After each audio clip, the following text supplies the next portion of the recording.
Bon, notre premier ministre ne doit pas trouver qu'il fait si beau que ça aujourd'hui, lui. C'est un magnifique mardi de septembre pour répondre aux questions. À la commission Galant, François Legault, c'est le témoin vedette du jour qui sera entendu aujourd'hui. Certains membres de son entourage aussi, pensons à Martin Koskinen, directeur de cabinet, Yves Ouellet, qui a été ex-secrétaire général du gouvernement, donc le plus haut fonctionnaire du gouvernement. Je t'annonce que dans le cas de M. Koskinen, il doit pas haïr. Aguirre ça. Ben oui. Parce qu'un homme de l'ombre, toujours présent dans l'entourage de François Legault depuis la fondation de la CAQ, tu sais, mais discret, parle jamais aux médias ou très, très, très, très peu. Et là, se retrouver à la barre à devoir répondre toutes les questions sous les feux de la rampe à répondre aux questions de la commission. Convaincu que ça lui déplaît au plus haut point. Bien, assurément. Koskinen, c'est l'alter ego de François Legault, ni plus ni moins. Là. Pour vous le mettre là, vraiment en clair, t'as entièrement raison. Quelqu'un de très puissant, mais quelqu'un qui œuvre davantage dans l'ombre, dans les coulisses. Maintenant, c'est pas le premier ministre. Le premier ministre qui témoigne dans des commissions d'enquête comme ça avait été fait notamment par Jean Charest lors de la commission Bastarache par le passé. Mais dans la cascade des événements, l'arrivée de François Legault aujourd'hui, c'est quand même important. Pourquoi? Ben parce que là, on est face à différents scénarios dans toute la cascade des événements de qui savait quoi à quel moment. Puis, qu'est-ce qu'on savait et est-ce qu'on est intervenu? Et puis là, c'est aussi dans ce qu'on a entendu avec, que ce soit Geneviève Guilbeault, que ce soit François Bonnardel, ben quel était le portrait de la situation? C'est quoi les petits bouts qu'on avait? Puis c'est quoi les actions qui ont été ou pas été prises? Est-ce qu'il y a des documents qui vont revenir hanter François Legault aujourd'hui? Il y a certains courriels notamment qui ont circulé. Pensons au fameux courriel de Geneviève Guilbeault envoyé avant le temps des fêtes où on la sentait à bout de la situation. Alors là, quelles sont les informations qui se sont rendues jusqu'au cabinet du premier ministre? Mario, les enjeux quand même politiquement sont grands pour François Legault qui n'a pas un énorme capital de sympathie politique en ce moment. Qui est déjà très fragilisé politiquement, mais hier, je me suis mis à réfléchir à ça. Je me suis dit, bon, dans une affaire de même, tu sais, faut que tu regardes ça sur une espèce de continuum, tu sais, sur un spectre entre, mettons, du point de vue de François Legault, la version optimiste, où tu réussis, là, mettons, une performance ou une attitude devant la commission meilleure que prévu, le public est surpris, il assume sa responsabilité, démontre une certaine colère face à la situation, donne confiance que ça ne se reproduira plus. En fait, même Justin Trudeau, là, dans la commission sur l'ingérence étrangère, finalement, tu dis, OK, à la fin de la journée, il y avait rassuré jusqu'à un certain point le public. En fait, disons, le problème était moins gros après son passage à la commission qu'avant. Est-ce que François Legault pourrait réussir ça?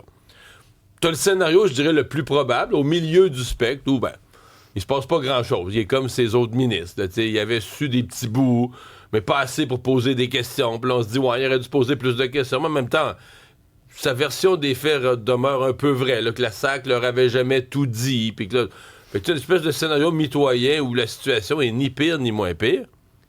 Mais il y a l'autre scénario. Scénario d'horreur, là, où François Legault paraît mal, paraît faible, hésite sur des points, se fait surprendre par un courriel, et les images que...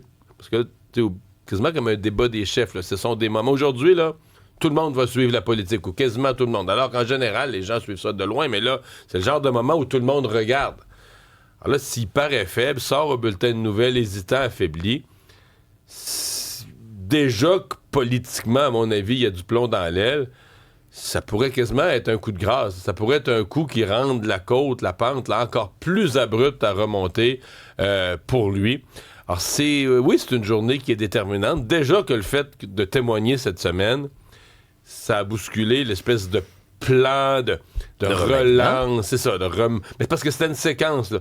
Un remaniement, là, on reprend la session parlementaire avec un nouveau discours inaugural, des nouvelles priorités pour les nouveaux ministres, puis tu essaies de te donner un nouveau départ, ce qu'ils vont faire quand même, mais probablement à décaler d'une couple de semaines. Peut-être même devoir proroger la session, donc retarder le début de la session, parce que tu peux pas vraiment faire un remaniement. Maintenant, tu peux pas faire un remaniement le jeudi, puis le mardi d'après, on rentre en chambre, tu dis au ministre, ben là, vous avez une fin de semaine pour apprendre tous vos dossiers.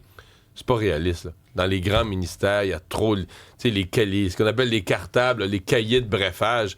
Tu sais, c'est beaucoup, beaucoup de contenu. C'est pas réaliste de penser qu'une personne va être devenue spécialiste de 104 jours. Là. Et ça, les oppositions les voient déjà venir. Là. Ça dénonce la possibilité de proroger, de retarder tout ça. L'opposition, dès qu'il y a prorogation, au bout de ligne, c'est que pendant une couple de semaines, tu fermes le Parlement. Ouais. puis là, tu cries au scandale, puis tu cries au déni de démocratie. Est-ce que ça marche? C'est Pierre Poilievre, quand les libéraux ont prorogé là, pour permettre l'entrée de Mark Carney, Pierre Poilievre a crié au déni de démocratie. Ça n'a pas marché fort, là. Durant ces semaines-là, Pierre Poilievre descendait d'un sondage à vitesse grand V. C'est pas le genre de sujet où le public est vraiment... Oui, les gens entendent ça, déni de démocratie, le Parlement devrait siéger, mais malheureusement pour les oppositions, c'est rare que dans le public. Tu sais, quand tu dis on augmente vos taxes, ça le public comprend. Ça colle. Mais déni de démocratie, c'est un petit peu théorique. Là. Mais par rapport à la commission, est-ce qu'on va vraiment finir par savoir qui savait qui? Moi, mon idée est faite. Ben d'abord, moi, j'étais contre la création de cette commission-là. Je la trouvais inutile. Je dis pas qu'il devait y avoir des enquêtes, l'UPAC, puis tout ça. T'envoies du monde enquêter. Mais moi, je pense qu'on saura. Moi, je pense qu'on saura rien parce qu'il n'y a rien à savoir. Parce qu'il n'y a pas, tu sais, la fameuse expression au cinéma, un smoking gun, là, tu sais, le fusil qui fume. Ouais, l'arme du crime. L'arme du crime, là. Ben, il n'y a pas ça. C'est un ensemble de la SAC a caché, pas caché, mais oui, essayer de cacher au gouvernement ses problèmes. Donc, donnait pas toute l'information. Mais de l'autre côté, est-ce que le gouvernement aurait pu avoir des signaux? Est-ce que les ministres auraient pu dire « Ouais, mais là, s'il y a un dépassement de délai, il y a l'air d'avoir un dépassement de coût, puis là, la réunion de telle date, si tu regardes bien les documents, ça parlait de dépassement de coût. » Fait que là, on dit les ministres auraient dû poser plus de questions, ils l'ont pas fait. Mais là, les ministres, eux autres, ils te répondent « Oui, mais là, à cette date-là, moi, j'avais telle crise, j'avais Uber contre les taxis, j'avais ci, j'avais ça. La SAC, c'était pas dans mon champ de vision. Puis là, après ça, ben, t'as le ministère des Transports, puis t'as le ministère du Numérique, lequel des deux ministères aurait pu être plus attentif. Fait que t'as toute une série de flous comme ça, où tout le monde est responsable de pas... Puis là, après ça, il y a une autre question qu'on pose pas, c'est... Mettons qu'il l'avait su. Mettons qu'un ministre avait posé plus de questions, moi, je sais pas, en 2023. Mais les dépassements de coûts auraient eu lieu quand même, hein? Parce que, moi, j'ai parlé des PDG de compagnie, ils disent en informatique, là, une fois que tu as le bras dans le tordeur, tu as dépensé 400 millions pour un projet informatique. Puis là, on te dit ça en prend 100 millions de plus. Si tu dis non, ben là, ça veut dire que ton 400 millions, tu le perds. C'est-à-dire que tout ce que tu as fait de développement, là, que tu es quasiment rendu à l'étape finale de la mise en ligne de ton nouveau système par exemple, pour procéder à des paiements, prendre des paiements en ligne. Là, mettons une banque ou une compagnie d'assurance, t'arrêtes aux 3/4 du chemin, puis tu dis OK, on le fait plus. Ben non. Une fois que t'es pris avec un fournisseur informatique, tu t'es rentré le bras dans le tordeur, là. T'es fait. Ben t'es fait. T'es comme contraint à payer les extras pour mener le projet à terme. Fait que tu sais, le projet, ça clique, pour moi, c'est ça, là. Fait que les gens qui s'attendent qu'à la commission, on arrive avec une conclusion claire, on va arriver avec un ensemble de reproches plus ou moins flous. Est-ce que ça va avoir donné quelque chose? Je sais pas. Y aura-t-il vraiment des solutions pour un autre projet? Bon, ça, c'est ce qu'on peut espérer. Qu'il y ait au moins des balises, des guides au niveau informatique pour les... S'il y a une chose que la Commission pourrait nous donner d'utile, là, c'est des balises pour éviter les dépassements de coûts dans des futurs projets informatiques. Mais enfin, parce que pendant ce temps, en parallèle de la commission Galland, il y a l'UPAC. Et ça pourrait donner des résultats. Il y a l'UPAC qui court après peut-être des gens qui auraient fait des malversations là, dans l'attribution des contrats. Et court aussi après des documents. Et ça pour faire sa preuve. Là. Ben oui, pour faire la preuve, c'est clair. Et ce qu'on apprend, c'est que le transfert de documents de la SAC saisis par l'UPAC pourrait prendre au moins 1 mois. C'est que la Société d'État dit qu'elle souhaite voir des enquêtes progresser rapidement. Mais là, les avocats de la SAC doivent discuter au cours de la semaine avec ceux de la commission Galland, ceux de l'Autorité des marchés publics. Alors, on comprend qu'il y a beaucoup de discussions, c'est compliqué. Et les différentes parties doivent déterminer c'est quoi les documents qu'on va transmettre aux autorités. Ça avait été au cœur, d'ailleurs, du débat politique même la semaine passée. Il y avait eu toutes sortes de déclarations. La Société d'État, initialement, avait évoqué le secret professionnel pour bloquer l'étude de ces documents-là, qui avait été saisi lors d'une perquisition, souvenez-vous, là, survenue au cours des dernières semaines. Finalement, là, on a rétro-pédalé et on va aller de l'avant, mais ça va prendre au moins 1 mois. Il faut croire qu'il y a beaucoup de caisses pour que ça prenne 1 mois. Et puisqu'on parle de dépassement de coûts, il y en a quelques autres qui sont dans l'actualité ce matin. Oui, des dépassements de coûts sur plusieurs chantiers dans les hôpitaux. Et c'est nos collègues du journal qui nous apprennent ce matin, via des données obtenues, que les dépenses supplémentaires atteignent maintenant 1,2 milliard de dollars. Sur les 14 chantiers en cours, il y a de la moitié qui enregistre des coûts vraiment exorbitants, des dépassements de coûts. Quelques exemples cités dans le journal ce matin. Si on regarde regarde, là, ça, c'est l'hôpital de Lachine, une augmentation de 135 au niveau des coûts. Hôpital du Haut-Richelieu, 58 Fleurimont, à Sherbrooke, 119 Écoutez, là, il y en a vraiment plusieurs. Santa Cabrini, 45 hôpital Quand on de dit l'Enfant 100% Jésus. et plus, ça veut dire que la facture a plus que doublé. 100%, Exact. ça veut dire que tu avais prévu, je sais pas moi, des travaux de 30 millions, ça en coûte 60, ou de 100 millions, ça en coûte 200. Tout à fait. Alors, quand on regarde le coût global de ces projets-là, disons, si on fait une moyenne, là, c'est à peu près 20 d'augmentation un peu partout. Et quand on additionne toutes ces sommes-là, on a beaucoup en tête le scandale Saclic, puis à quel point c'est un demi-milliard de dépassement de coûts, c'est énorme.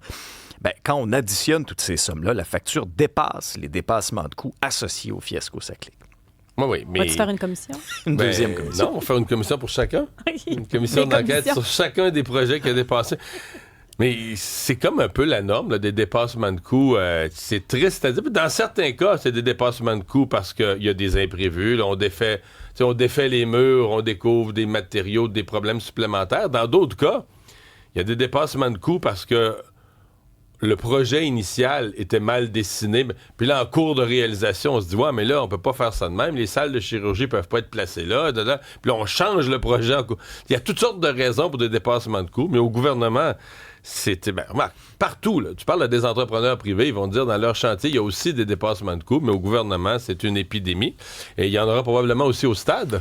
Oui, au stade aussi, parce qu'il n'y a pas que les hôpitaux qui coûtent cher. La transformation aussi au stade olympique risque de coûter plus cher que prévu.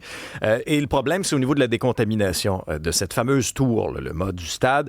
40 millions de dollars initialement, c'est ce qui devait être déboursé pour mettre à niveau l'infrastructure, qui a subi toutes sortes de dommages. Entre autres, rappelez-vous, il y avait en mars 2024 un incendie. Mais, quelle surprise, les travaux se prolongent, se sont complexifiés. La facture atteint maintenant 105 millions de dollars plutôt que 40. C'est On ça. met ça sur la pile. Non, c'est ça. Décès de l'acteur Graham Greene. Il est décédé à l'âge de 73 ans. C'est son agent qui en a fait l'annonce. Il serait décédé à Toronto de cause naturelle. Celui que vous avez vu dans plusieurs films. On pense entre autres à Danse avec les loups, Maverick avec Mel Gibson et Jodie Foster. On pense à Ligne verte aussi, le touchant film Ligne verte, Twilight, pour ne nommer que ceux-là. Celui qui est un ambassadeur infatigable de la culture des Premières Nations. Il faut dire qu'à l'époque, il a été nommé aux Oscars. C'était dans les premiers acteurs des Premières Nations à paver le chemin pour les autres. Finalement, il a été membre de l'Ordre, il l'est encore, le membre de l'Ordre du Canada. Son agent le décrit comme quelqu'un d'éthique, avec un caractère qui manquera éternellement aux gens autour de lui, mais aussi à l'industrie. Donc, il a marqué avec ses productions plus grand que nature au fil de sa carrière. C'est quand même 40 ans de carrière. Et Charles-Antoine, au tennis, au US Open, 2 grosses victoires canadiennes hier. Félix Auger-Aliassime accède au quart de finale. Il a été spectaculaire. Après avoir bousculé samedi soir Alexander Zverev, c'est une chose de battre une des grandes pointures du tennis. Il a repris où il avait laissé hier face à Rublev, qui n'a jamais été dans le coup. On a rarement vu un Félix aussi combatif, mais léger, serein. Tu sais, Taylor Swift, Isabelle, a eu des eras, là, les différentes ères. Ça a été la même chose, la carrière de Félix, la découverte, l'histoire d'amour, le retour à la réalité. Là, c'est comme la reconquête. Il redevient ce qu'il était en début de carrière. On dirait aussi les titres de différentes saisons de l'ancien compte.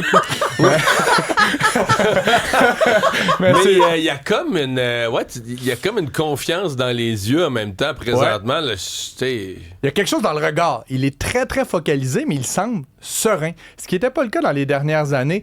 Bon, il va poursuivre sa route aujourd'hui. Là, ça s'accélère. Parce que là, il est en quart de finale. Quart de finale aujourd'hui face à Alex de Minaur, qui est australien et qui a vraiment l'air d'un roadrunner sur un court. Ça sera pas simple. Et s'il bat de Minaur, ça pourrait être Yannick Sinner, qui est à peu près intouchable en ce moment en demi-finale. Mais une chose à la fois. Et il y a Leila Fernandez et Venus Williams, cette belle histoire d'amour. Ça se continue. Ça se continue. Elles sont vraiment, vraiment bonnes, spectaculaires.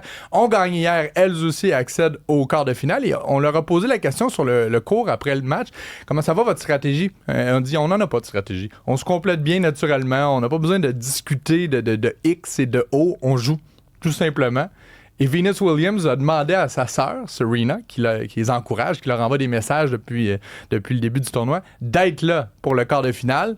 C'est aujourd'hui le quart de finale également de la Canada. Et hier, là, sais, là, on parle beaucoup, là, Alexandre, du déséquilibre mondial, cette grande rencontre là, en Orient. Oui, puis un défilé militaire spectaculaire qui se prépare pour demain. Ben, hier, c'était une Canadienne et une Américaine contre une Chinoise et une Russe. Bon. Quand même. Et victoire de l'Occident. Victoire de l'Occident.